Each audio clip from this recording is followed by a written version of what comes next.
Actually, I do care what people think, but there reached a point when I realized I could use that preoccupation with what people were thinking about me as a motivation to just boss up on them. What's up, baddies? I'm Rima, and you are now tuned in to the Arab and Thriving show. Today, I want to talk all about caring what people think about you, people pleasing, and how you can channel that into being more motivated and ultimately designing a life that you love, regardless how other people feel about it. It's just not practical to tell an Arab girl or a child of immigrants not to care what people think. Honestly, every woman, I think, has dealt with caring about your reputation. Growing up, your reputation, and literally, like, what is your reputation? It's what people think about you. That was your social currency. That was the thing that mattered the most. Now, we can sit and analyze how backwards that is, how sexist that is, but the reality is that is what it is. You need people to like you. You need people to respect you in order for you to get by in life. And I've seen firsthand the costs of not being strategic about protecting your reputation. And it's really unfortunate. I'm not blaming the people that went through that, but it is really unfortunate that you don't do as well in life if you are not preoccupied as an Arab woman with the way people see you. It sucks. I was literally trained my whole life to make that the thing I cared about the most. Give yourself grace. Don't judge. Don't be an extra layer of judgment on yourself because you haven't been able to successfully not care what people think. Honestly, 99% of the time when I hear people say, I don't care what people think, I truly call BS, because I'm like, yes, you do. Like, I honestly feel like you're saying that because you care what people think about you so much and you're trying not to put people on game that their opinions impact you. And I feel that. It's a really difficult, impractical thing to say that you don't care what people think and actually live by that. I don't really think I know anyone that lives by that truly. So give yourself grace if you haven't been able to rid yourself of this preoccupation with the way that people are seeing you.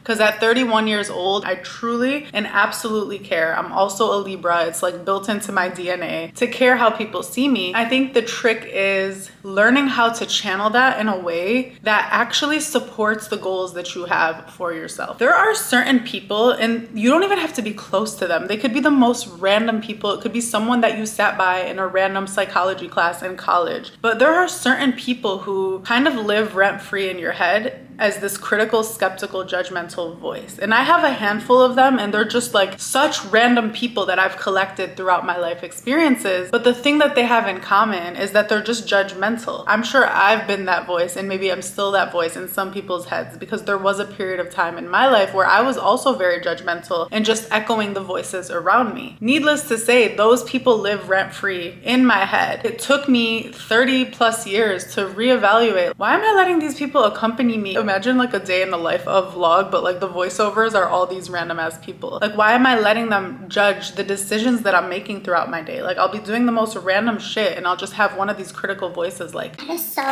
toxically positive. That is just so problematic because you're not considering blah, blah, blah. and it's just like always this overly annoying, like, I'm woker than you voice. That's how mine kind of fits in my life. And I had to have this moment where I held each of these people object. And I was like, do I perceive these people to be happier than me? And one by one, it was a resounding no. And one by one, I just didn't want any of their lives. I know everyone says this. I know you've probably heard this. Like, if you don't want someone's life, don't take advice from them. And like, I don't care if you think it's cliche, because I need you to hear it again and again and again. If you do not want their life, if you do not perceive them to be happy, if you do not perceive them to feel the way that you would like to feel, you really need to dethrone them. Like, they don't belong on this pedestal that we've put them on. I actually had a conversation with a friend recently about this, and we actually shared one of the same people. It was weird. We shared one of the same like inner critics, and we were both like, yo, why? Like, they're not a happy person. I want them to be a happy person. I just don't want to be feeling the way I feel like they're feeling. I like how happy I am. I love the life that I'm building, especially now more than ever. So why am I supposed to care what they say about it? Like, that's some shadow work or, you know, self-reflection that I need to do. I don't need them in my head. It's just so unnecessary. And I found that for the longest time, not anymore, thankfully, but for the longest time, I was letting them talk me out of things that I wanted to do in my life. I was letting them get in my head when I made these videos. And you'll notice my tone and the way I talk talk and the things I talk about and the things I feel comfortable saying on YouTube, on TikTok, I've just become more and more, and I hope to continue to become more and more unapologetic with the things that I say. And that is because I've dethroned these people and I've taken them out of the process when I'm talking and when I'm making a video. And if their voice pops up, I just ignore it because I know what I want to do in my life. I know the way that I want to impact people in my life. I understand my heart and my intentions when I'm saying and doing certain things. And I genuinely, I don't want to say I don't care, because once again, I care what they think, but I don't care enough for it to stop me from bossing up in my life and doing what I feel I'm supposed to be doing. And I think that is the piece that is missing from this conversation. You can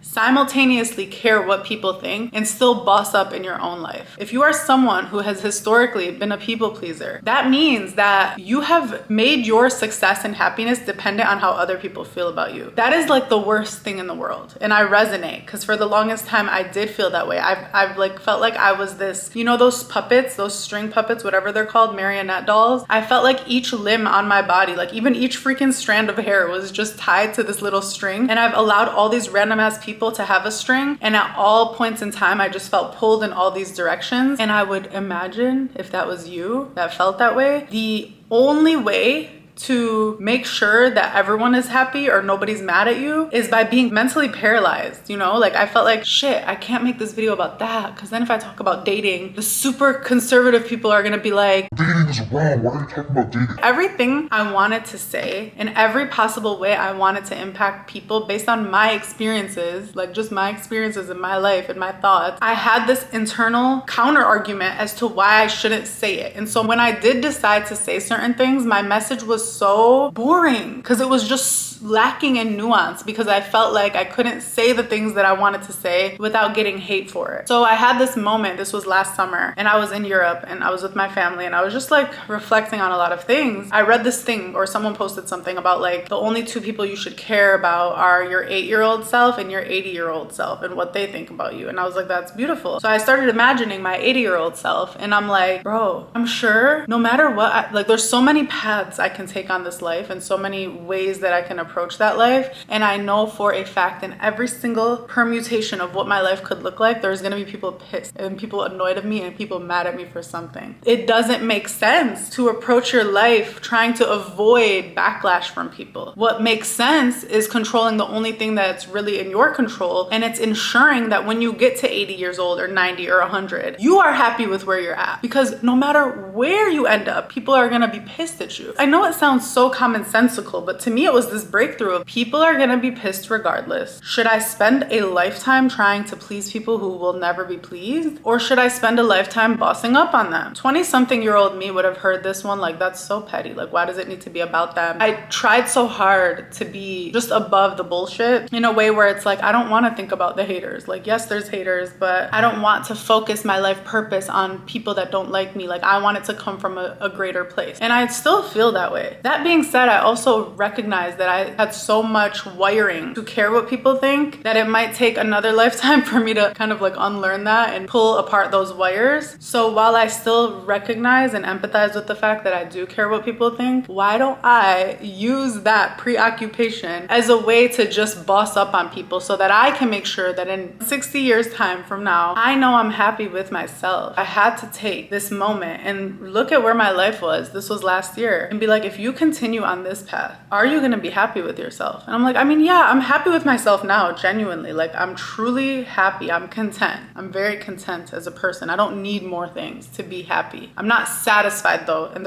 I see a huge difference between contentment and satisfaction. I know that happiness comes from like in here, in gratitude, and I can make light of any situation that I'm in. That being said, there are certain things that I want to do in this lifetime that I'm not setting myself up to do, because I am carrying this really heavy weight of the people who are criticizing me, and I'm letting them guide where I'm going. What I'm trying to tell you is those voices can still be in your head, and you can decide to rebel against them. I'm not telling you to remove them from your head. If you can do that, that's amazing. Remove them from your head. Do whatever you need to do that. If it has been challenging for you to remove them from your head, maybe it was a parent figure. Maybe it was like you're a twin and your twin sister or brother has something to say that feels really hard to just pull yourself away from those people who are part of your identity. Like I resonate with that so much. Nobody gets that moment more, in my opinion, than like the child of immigrants. It was hard for me to pull my identity apart from the people that raised me and that I was raised with. So if you feel that way, I want you to know that it is 100% okay to have these voices in your head and just decide to say F you and do your own thing. Like, to me, that feels fun. As someone who is very rebellious and has always been, that is a way for me to understand that I care what people think, but that I'm doing the opposite. It's not that I'm just doing the opposite for the sake of doing the opposite. There was a time in my life where I didn't do that. But I'm doing the opposite in the case that the opposite is what is aligned with what I want in my life. I will say, having done this for about a year at this point, where I'm just like, there are voices in my head, I hear them, they're still pretty loud, I'm gonna do that anyway. It feels so much more free and liberating to know that you can care what people think and still choose to care about what you think even more. And the more you continue on this path of caring what you think and what you want and what you love more than these critical voices in your head, the quieter those voices do start to get, and the more distance there starts to be between your identity and between those people. Like, I'm now able to differentiate and really hear like exactly who's talking, when in the past sometimes it would be like indistinguishable from my own voice because I felt so enmeshed in their criticizing statements. So I didn't really know, like, is that person, or is it that, or is that me? Like, who's talking right now? Now I'm like, oh, that's homeboy,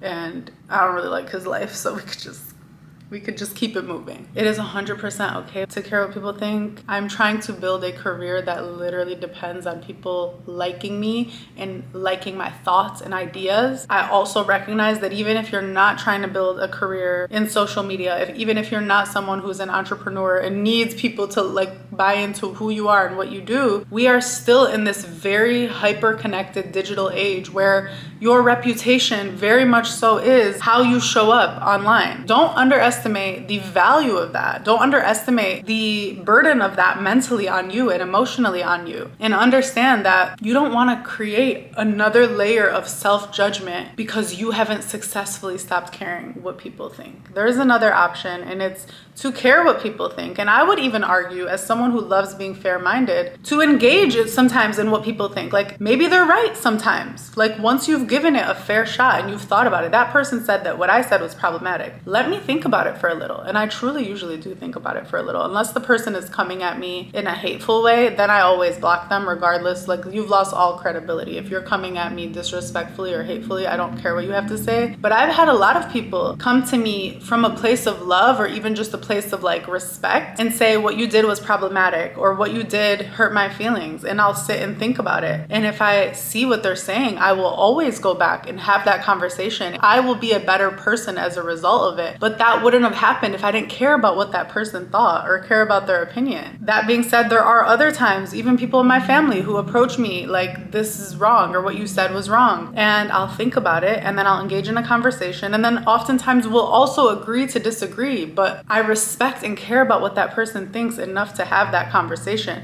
I just also respect and care about myself enough to know that I'm an independent person, an independent thinker who can come up with my own opinions and my own identity and have that conversation from a place of respect. And again, agree to disagree. I just want to give you, in my opinion, what I think is a more nuanced way of caring what people think and not letting it stop you from literally designing a life that you're going to ultimately be happy with. Trust me, there is another way than to just say F what everybody thinks, because those people, in my opinion, are not happy. They've alienated people. They've burnt bridges. They've made themselves out to be very defensive oftentimes. When we can engage with people in a loving and respectful way, yet still set the boundaries necessary to do what's best for ourselves. Use these people as motivation if that is helpful for you. Are you leading the life right now that is going to ultimately make your 80 or plus year old self happy? This is my main motivator in life. I don't want to get to that point and think, man, I wish I wouldn't have let that person discourage me to do this. I wish I wouldn't have listened when all these people said that this was going to be really hard and impossible and you should just try this instead. I want to look back and almost like smile at my younger self for being so bold and having this like almost delusional belief in herself. Whether I succeeded or failed, I want to look back and look at my younger self and be like, that girl was doing it her way. That girl was like